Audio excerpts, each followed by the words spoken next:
Hi hello everyone, welcome back to my YouTube channel. എല്ലാവർക്കും എൻ്റെ പുതിയൊരു വീഡിയോയിലേക്ക് സ്വാഗതം. ഇന്നങ്ങനെ പ്രത്യേകിച്ച് വിശേഷങ്ങളോ കാര്യങ്ങളോ ഒന്നും തന്നെയില്ല. ഞങ്ങളുടെ ഒരു സാധാരണ ദിവസം എങ്ങനെയാണോ അതാണ് ഇവിടെ കാണിക്കുന്നത്. വെറും സിമ്പിൾ ലൈഫ് മൊമെൻറ്റ്സ്, അത്രയേ ഉള്ളൂ. ഇന്നേ ഇത്ര പെട്ടെന്ന് എന്തിനാ നേരം വെളുത്തേന്ന് വിചാരിച്ചെണീറ്റ ഒരു ദിവസമായിരുന്നു. ചില ദിവസങ്ങൾ നമുക്കങ്ങനെയല്ലേ. ഈ ഗ്ലാസ് കെറ്റിലാണ് ഞാൻ ഇന്ന് ചായ വെക്കുന്നത്. ഒത്തിരി നാളായി വാങ്ങിക്കണമെന്ന് വിചാരിച്ചിട്ട് സ്റ്റൗവിൽ വെക്കുമ്പോൾ പൊട്ടിപ്പോകുമോ എന്നൊരു പേടി. ഞാനിപ്പോൾ കുമ്പിളപ്പം ഉണ്ടാക്കാനുള്ള തിരക്കിലാണ്. ഇവിടെ എല്ലാവർക്കും ഇത് വളരെ ഇഷ്ടമാണ്. ഞാനിവിടെ തേങ്ങ കൃഷി ചെയ്തെടുക്കുന്നുണ്ട്. ഇങ്ങനെ എടുത്ത് ഫ്രീസറിൽ സൂക്ഷിക്കാറാണ് പതിവ്. ഫ്രീസറിലൊരു 10 മിനിറ്റ് വെച്ചതിന് ശേഷം വീണ്ടും പുറത്തെടുത്ത് ഒന്ന് ഇളക്കി വീണ്ടും ഫ്രീസറിൽ വെച്ചാൽ മതി. അത് പിന്നെ കട്ടിയായി പോകത്തേയില്ല. നമുക്ക് എപ്പോൾ വേണമെങ്കിലും എടുക്കാം. സ്പൂൺ കൊണ്ട് ഇളക്കിയാൽ അത് വേഗം തന്നെ കിട്ടുന്നതായിരിക്കും. ആദ്യം ഒരു 10 മിനിറ്റ് വെച്ചാൽ മതിയെങ്കിലും ഞാനൊരു അരമണിക്കൂർ കഴിഞ്ഞാണ് ഇതിനെക്കുറിച്ച് ഓർത്തത്. അപ്പോഴാണ് എടുത്ത് ഇളക്കി വെച്ചത്. ഇത് ഞാൻ പിറ്റേ ദിവസത്തെ ആവശ്യത്തിന് എടുത്തപ്പോഴത്തെ വീഡിയോ ആണ്. അതുകൂടി ആഡാക്കിയെന്നേ ഉള്ളൂ. ഇന്നലെ വഴനമരത്തിൽ നല്ല സുന്ദരി ഇലകൾ നിൽക്കുന്നത് കണ്ടപ്പോഴേ ഞാൻ പറഞ്ഞിരുന്നു ഇന്ന് കുമ്പിളപ്പം ഉണ്ടാക്കാമെന്ന്. രാവിലെ കിച്ചണിലെത്തിയപ്പോഴേ ഇലകൾ അവിടെ റെഡിയായിരുന്നു. പിന്നെ വേഗം മിക്സൊക്കെ റെഡിയാക്കി അടുപ്പയിലുമാക്കി.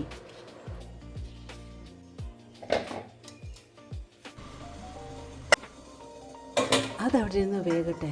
ഇനി പ്രോട്ടീൻ്റെ ബ്രൂ വേണ്ട എന്ന് വിചാരിച്ച് എയർ ഫ്രയറിൽ മുട്ടയും പുഴുങ്ങാൻ വെച്ചിട്ടുണ്ട്.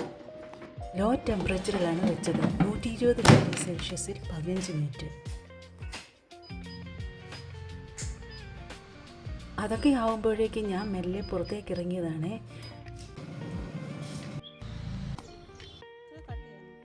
പിന്നെ കുറച്ച് വെണ്ടയ്ക്ക ഉണ്ടായിരുന്നു, അതും കട്ട് ചെയ്തെടുത്തിട്ടുണ്ട്. തിരികെ കിച്ചണിലെത്തിയപ്പോഴേക്കും കുമ്പളപ്പമൊക്കെ റെഡി ആയിട്ടുണ്ടായിരുന്നു.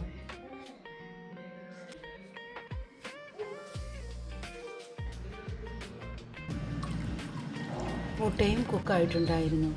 അത് തണുത്ത വെള്ളത്തിലേക്ക് ഇട്ട് കൊടുക്കുന്നുണ്ട്. വേഗം തോല് പൊളിഞ്ഞു കിട്ടാനാണ്.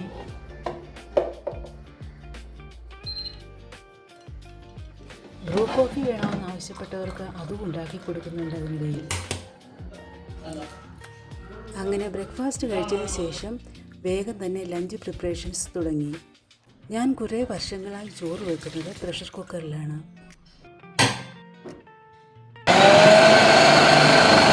ഈ സവോള കട്ട് ചെയ്തത് ചിക്കൻ കറിക്കുള്ളതാണേ. അത് എയർ ഫ്രയറിൽ വെച്ച് വഴറ്റാമെന്ന് ഞാൻ വിചാരിച്ചു. അങ്ങനെ അതിലേക്ക് ഇട്ടുകൊടുത്ത് കുറച്ച് എണ്ണയും സ്പ്രേ ചെയ്ത് കൊടുത്തിട്ടുണ്ട്. ഇടയ്ക്കിടയ്ക്ക് ഇളക്കി കൊടുത്തില്ലെങ്കിൽ സൈഡിലുള്ളതൊക്കെ കരിയാൻ സാധ്യതയുണ്ട്.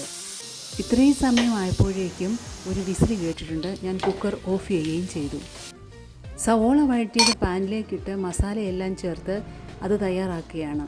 സാധാരണ എയർ ഫ്രയറിൽ ചിക്കൻ ഫ്രൈ ആക്കിയിട്ടാണ് കറി വെക്കാറ്. ഇന്ന് സമയം പോയതുകൊണ്ടാണ് ഇങ്ങനെ. ഇവിടുത്തെ ശബ്ദമൊക്കെ കേട്ട് ഒരാളത് ഇങ്ങോട്ട് നോക്കി നിൽക്കുകയാണ്. ഞാൻ അങ്ങോട്ട് നോക്കിയപ്പോൾ ഒറ്റ ഓട്ടം വെച്ചു കൊടുത്തു. കുക്കറിലെ ബാക്കിയുള്ള പ്രഷറും കളഞ്ഞ് ഞാനത് വാർത്തിടുകയാണ്. വെള്ളമില്ല എങ്കിൽ വീണ്ടും വെള്ളം ഒഴിച്ച് ഇളക്കി വാർക്കാം. രാവിലെ കട്ട് ചെയ്തെടുത്ത വെണ്ടയ്ക്കായും ചേർത്ത് ഞാനൊരു സാമ്പാർ തയ്യാറാക്കിയിരുന്നു. അപ്പോഴേക്കും ലഞ്ചിനുള്ള ടൈം കഴിഞ്ഞു എന്ന് തന്നെ പറയാം. ഞങ്ങൾ വേഗം ഭക്ഷണമൊക്കെ കഴിച്ചു. പിന്നെ കിച്ചണൊക്കെ വൃത്തിയാക്കി. അത് കഴിഞ്ഞ് കുറച്ച് സമയം റെസ്റ്റിംഗ് ടൈം ആയിരുന്നു. പിന്നെ കുറച്ച് ക്ലീനിങ് പരിപാടികളൊക്കെ ഉണ്ടായിരുന്നു. ഇന്ന് അങ്ങനെ ചെയ്യാൻ തോന്നി ചെയ്തു, അത്രേ ഉള്ളൂ.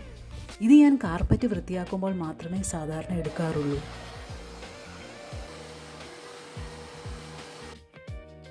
പണിയൊക്കെ കഴിഞ്ഞപ്പോഴത്തേക്കും നന്നായി ക്ഷീണിച്ചിരുന്നു. അപ്പോൾ കുറച്ച് ഫ്രൂട്ട് കസ്റ്റാർഡ് ഉണ്ടാക്കി കഴിക്കാമെന്ന് വിചാരിച്ചത് ഇന്നല്ല, ഇന്നലെ വിചാരിച്ചു ഫ്രൂട്ട്സ് കണ്ടപ്പോൾ.